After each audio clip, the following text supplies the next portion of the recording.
Thank you, Najma. My great colleague here helped me to come up the stair because I had an operation on my back only 2 weeks ago. I still suffer. That does not prevent me from debating very strongly with my colleague there. Now I have the highest respect and admiration for my colleague. However, I'm extremely disappointed, almost alarmed, that he chose to ignore the fact that there is a difference between life and death. How can you compare a living tissue? I tried to explain that yesterday, that a tissue-engineered heart valve is a living tissue. But my colleague here, my respected, highly esteemed colleague, chose to ignore the difference between life and death. I tried yesterday, almost desperately, to show that life, whether it's in a tissue, in a cell, in the extracellular matrix, actually imparts almost magical properties to the valve. To any of us, I tried to support that by both theoretical, experimental, and clinical data. But he chose to ignore all that and say that a piece of tissue from wherever you get it from, the source which is dead and fixed, is just as good as a living tissue. Now I will reiterate very quickly the source of my alarm about this notion that living equals dead. A living valve, as I showed yesterday, actually is capable of adapting, of growing, of performing incredibly sophisticated functions, which actually translate into clinically relevant endpoints. Like what? Like quality of life. And we have ample evidence that the only living tissue valve is the Ross operation, and the quality of life is superior in several studies. Hemodynamics, you can show you beautiful pictures how it opens and shuts. Distribution of blood to different organs, capacity to adapt during physiologic and pathological conditions, and importantly, in the longer term, is capable of growing, and durability. Do you care about durability? A living valve, as Don Ross has shown, and we followed him, and now almost 50 years later, Donald has proved to be right, that we have follow-up of 42, 44 years. Najma here has looked at the histology of these valves. It's incredible.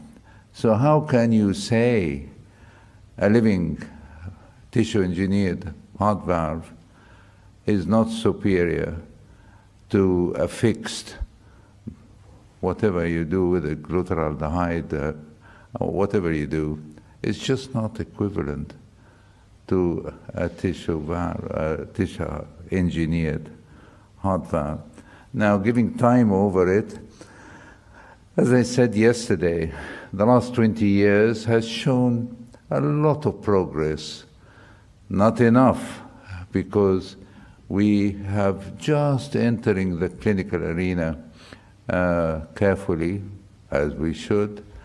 But the next 20 years, I hope, will be ample for accelerating this progress because, as I said yesterday, we have many tools to accelerate the clinical, to getting it to the clinical arena. I remain very disappointed about the fact that my highly esteemed colleague does not accept what is so obvious. I don't know why. Thank you.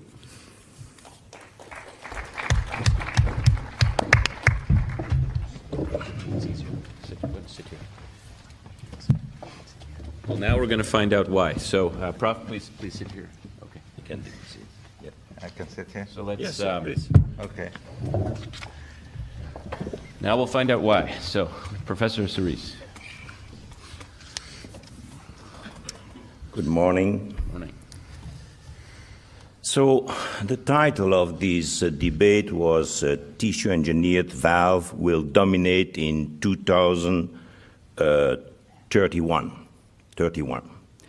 Now, I was amazed that yesterday it was expanded to 2039, so the timeline has been expanded, as I said, yesterday.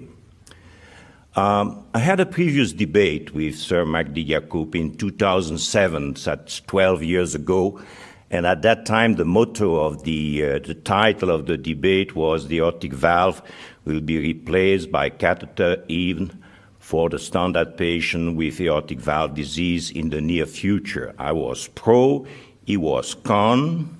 We were in 2007, and I'm a poor debater, and he's a great scientist. So I have my share of debate with Celia Oakley in 1982. In this house, a patient with MI will be treated with morphine, oxygen, and gentle care of a nurse. I was in favor of thrombolysis. I lost the debate. With Raphael Balcon in London in 1982, balloon angioplasty is doomed to disappear. I was con. I lost the debate. PCI will never be applicable to patients with multivessel disease, 1987, ACC against Bruce Little. I was con. I lost, etc. Use of stent as a bailout with David Holmes, you always lose. Provisional stenting is the way to go again with David Holmes. I lost. But that one, the aortic valve will be replaced by a catheter. So I can already draw a conclusion. If you debate with me, you will always win, Magdi. But historically, you will lose. So the aortic valve will be replaced by a catheter even for the standard patient with aortic valve in 2007. In that debate, I felt like this small rabbit, you know. I had done at that time 62 percutaneous valve, well, 8.6% of the worldwide cases at that time in 2007, but Sir Magdi had thousands of valves under the belt. But this year, the interventional cardiologist Marty Leon said in the New England, TAVR through 1 year should be considered the preferred therapy in low surgical risk aortic stenosis patient.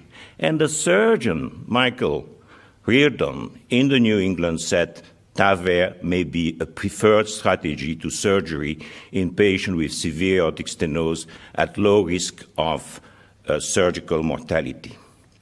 Back then in 2007, I felt like this small rabbit, but nowadays I feel much better after 500 million percutaneous valve. Okay, now let's be serious. The wolf is right.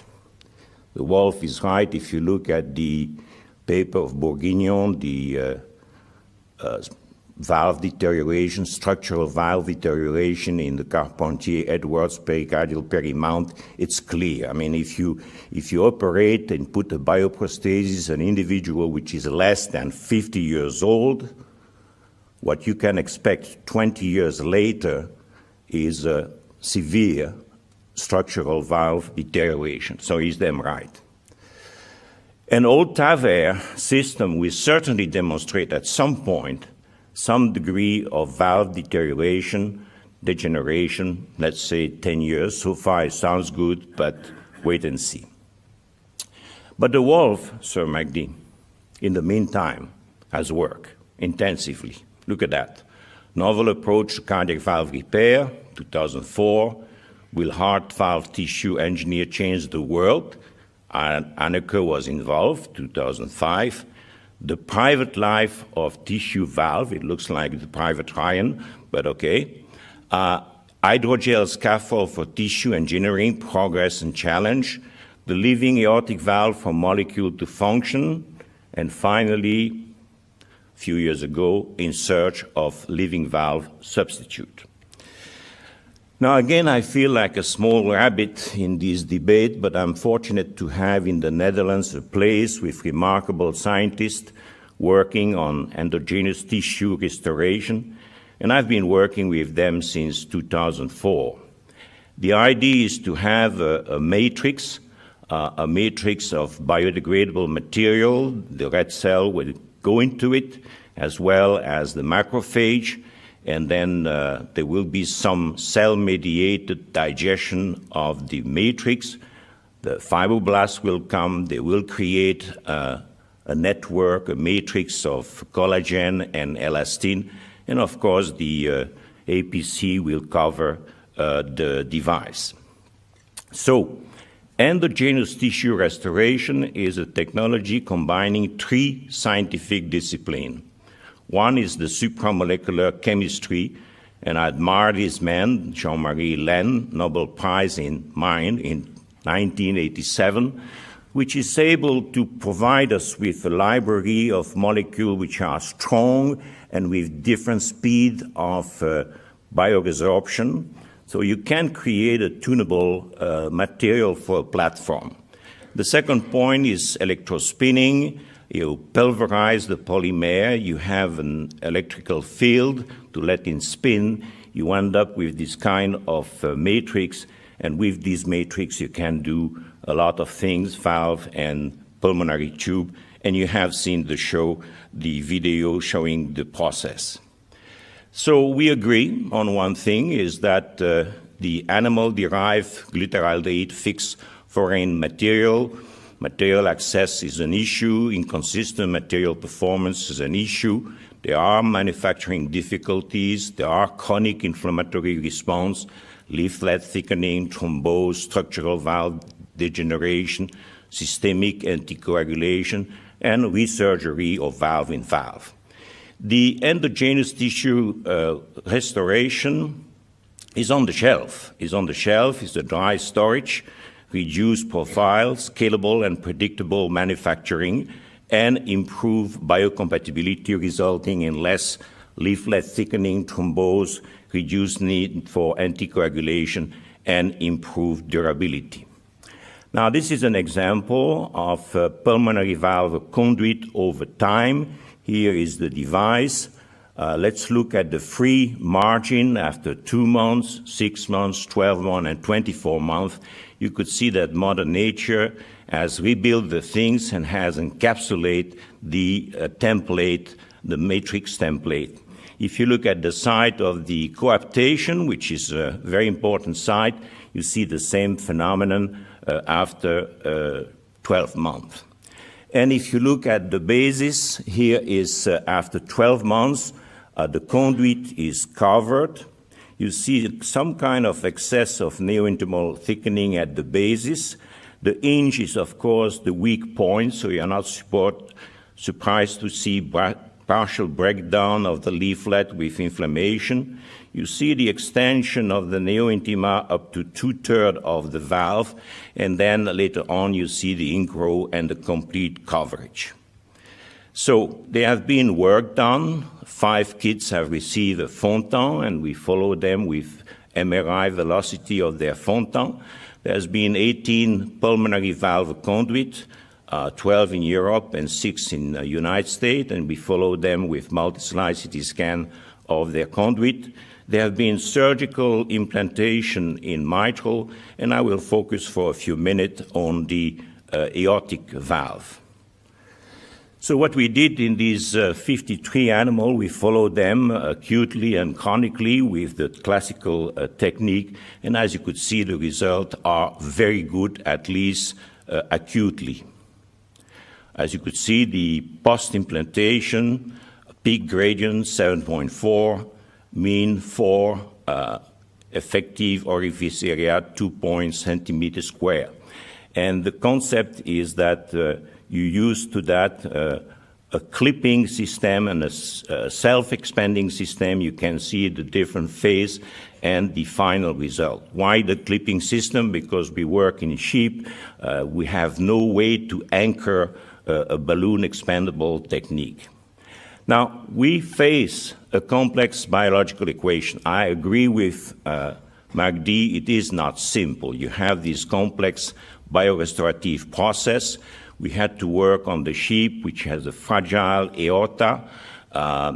You cannot use a balloon expandable anchoring system. It has a tendency to calcify, and there is a difference in sinotubular height. And the metallic support, as I said, is self-expanding and clipping. Already in the sense, the sinotubular structure play a role, and maybe after 2031 we will resolve this problem. One of the problems that we face is that we saw the inward motion of the post supporting the leaflet, what we call the pinwheeling effect, which is certainly something that I would like to eliminate by all means. Now, Sir Magdi has published in the Qatar Foundation Academic Journal. I don't read that journal every day, but I found very, very impressive. What he did is taking cell from the human body, then you have to go to expansion of the cell, then you have to put the cell in very complex technology, which is the hydrogel. We can speak hours on the difficulty to work on hydrogel. And then again, you have to place the model in culture, and then you have to do some kind of direct injection or go back to surgery. I think that equation will not be resolved tomorrow, but maybe after 2031.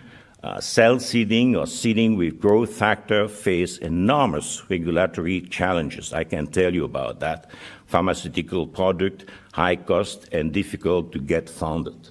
I get in this business quite early. I mean, in 2003, I published in JACC my first attempt to use autologous skeletal myoblast and inject in the myocardium guided by electromapping, and I was targeting the border zone.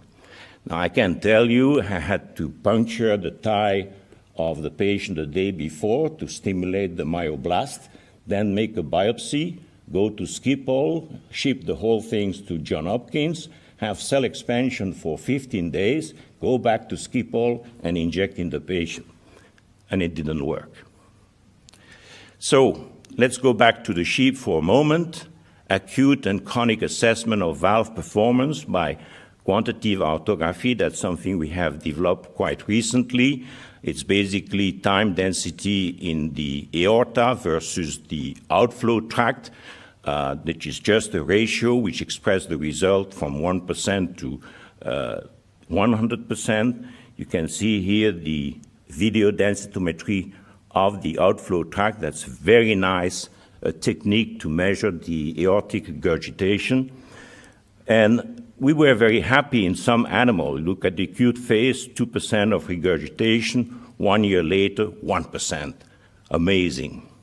But we had also animal where you have 6% initially, and then 80%. I mean, you could see that's a Seller 4. You see the apex here of the left ventricle. So we eliminate some of these configuration, and we kept A, B, and D. That's 19 patient, 19 animal, and there was some beautiful result, the good, as I said, but there was also some bad and ugly. And I'm finishing by why is like that.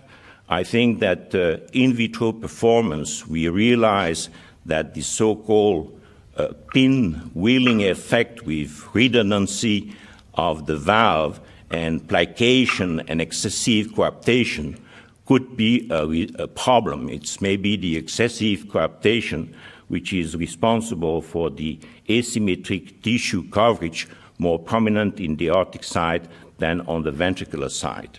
And I think that I have to go back with my friend to the shear stress of the leaflet. What we are currently doing is that we have this fast filming of the valve.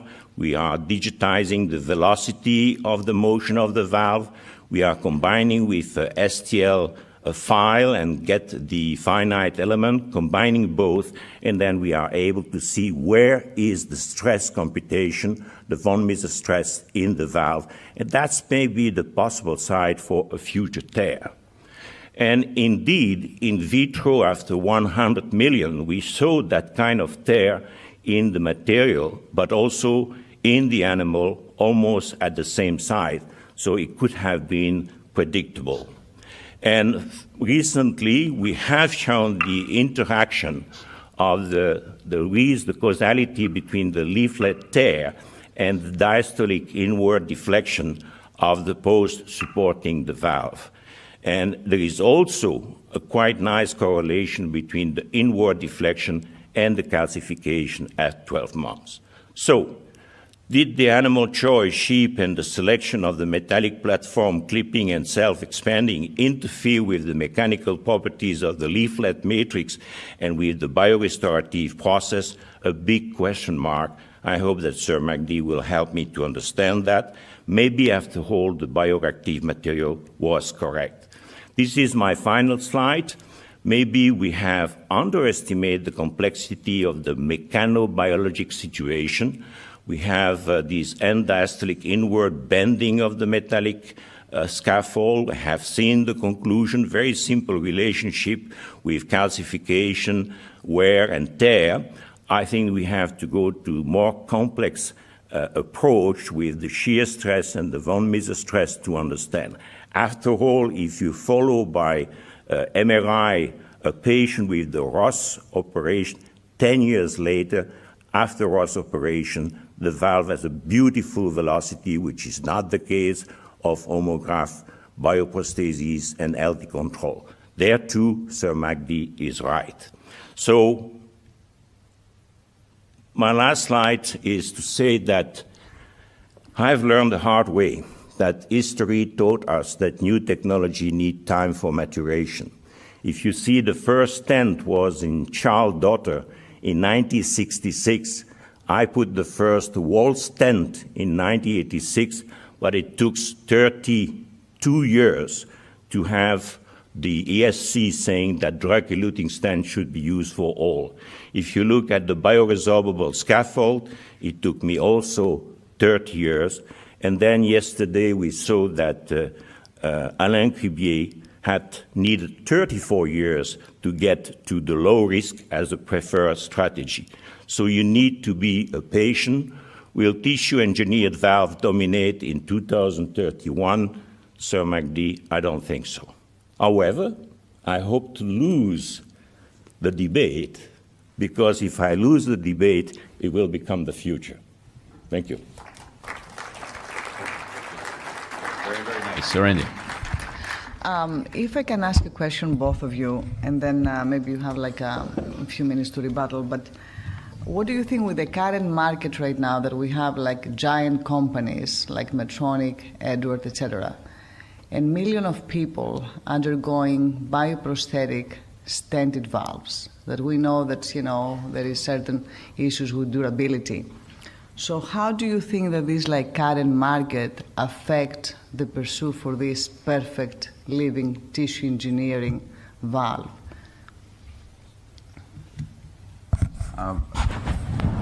Before answering your question, ma'am, I'm absolutely delighted that my colleague here admits defeat and joins me in saying it's only a matter of time.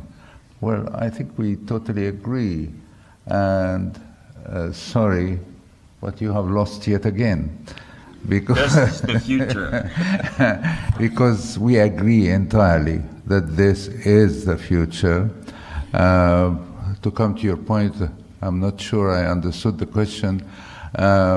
Is it stented versus unstented? Why are we using stented valves? The big companies are still producing stented valve. That was the subject of a debate here in Sitges between Alain Carpentier and myself.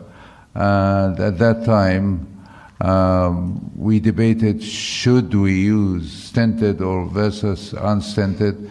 And I was of the idea that stentless is, like you have shown beautifully, and we have some similar studies, that the biomechanics of a valve depends on geometry, dynamism, movement, and that cannot be produced completely with a stented valve. So I don't understand why we don't use stentless valves, and we know from the beautiful work of starting from Leonardo da Vinci, then the work in Oxford, showing that the vortices are essential, and now we have 4D MRI flow mapping, and we can quantify the size and the speed of the vortex to actually control coronary flow, but also stress on the valve, like you have shown. We have many tools which we can use now, and we should be using unstented valves. The freestyle is an attempt towards that, but it's not commonly used. I don't know why. Thank you for agreeing with me. Last comment with I think the question was also very specifically why the big company doesn't go in that direction, okay, because there is an history, etc. I think it's looking at my own career being sometimes between the industry and the inventor, and then you have the investor in between, which is very important. And you know, many of these big companies are led by venture capture people. And I'm afraid that when you got in the biology, you always underestimate the problem. That's what I have seen many, many times. You take the drug-eluting stent, Elizabeth Nabel told us you upregulate the P27 and the restenosis will go away. She was right.